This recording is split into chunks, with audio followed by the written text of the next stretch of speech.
Chụp review xuống bong bóngទាំងអស់គ្នាថ្ងៃនេះadmin ចង់មកនិយាយរឿង Cloud Clan ដែលបងប្អូនមួយចំនួនដែលគាត់អត់ដឹងហើយគាត់សួរថាមិនបានជា account ខ្លះវាជាប្រភេទ account discount ហើយចំណែកមកប្រភេទទៀតគឺវាអត់ discount ទេadmin ចង់បញ្ជាក់ប្រាប់ថាចែកនេះគឺជាប្រភេទ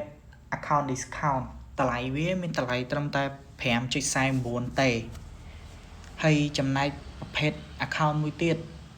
គឺតម្លៃវាពេញដូចជាប្រភេទ account នេះ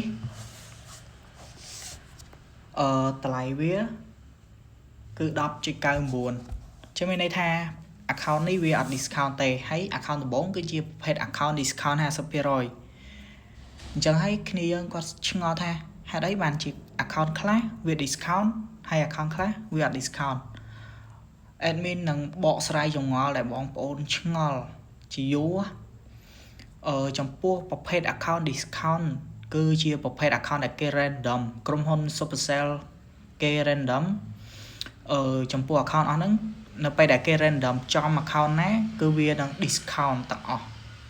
ប៉ុន្តែ account ខ្លះគឺវា random ឲ្យទេមានន័យថាវា random ដែរតែវា random អត់ត្រូវអញ្ចឹងហើយគេអត់មាន discount ទេតម្លៃពេញហើយចំពោះការ random គឺរយៈពេល6ខែម្ដងក្រុមហ៊ុន Supercell នឹងវានឹងធ្វើការ random ម្ដងទៀតចំពោះ account បងប្អូនដែលអត់មាន discount គឺ6ខែបន្ទាប់គឺវាអាចនឹង random គិតចាប់តាំងពីថ្ងៃដែលវា random ម្ដងហើយរហូតដល់6ខែបន្ទាប់វានឹង random account មួយទៀតចំពោះ account ផ្សេងដែលគាត់អត់ discount គឺវានឹង random ចំនួន account ប្រមាណគឺ admin អត់ដឹងទេតែអ្វីដែល admin ដឹងគឺថាវានឹង random ម្ដងទៀតហើយចំពោះ account ដែល discount ហើយមានគ្នាយើងគាត់សួរថាតើ random account ហើយនឹងយកទៅវិញអត់គឺ admin ចង់បញ្ជាក់ថាគឺវាអត់យកទៅវិញទេ account នោះគឺវា discount រហូតហ្មងចឹងហើយបងប្អូនដែលមានចម្ងល់អីគឺ admin បានបកស្រាយអស់ហើយសម្រាប់បងប្អូនដែលគាត់ចង់បាន account ដែលមានតម្លៃធូរថ្លៃហើយមានសុវត្ថិភាពបង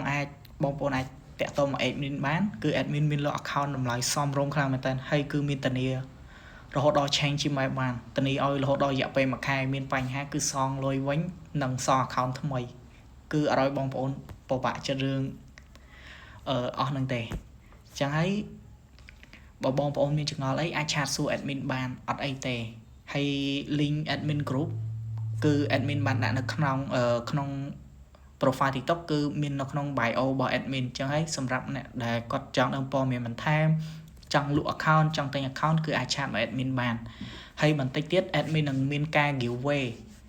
រៀងរាល់អាទិត្យគឺនៅក្នុង channel YouTube របស់ admin នឹងមានការ live ផ្ទាល់ admin នឹងធ្វើការ giveaway រហូតអញ្ចឹងហើយកុំភ្លេចចូលទៅជួយ subscribe ម្នាក់មួយផងអរគុណច្រើនជួបគ្នានៅវីដេអូក្រោយ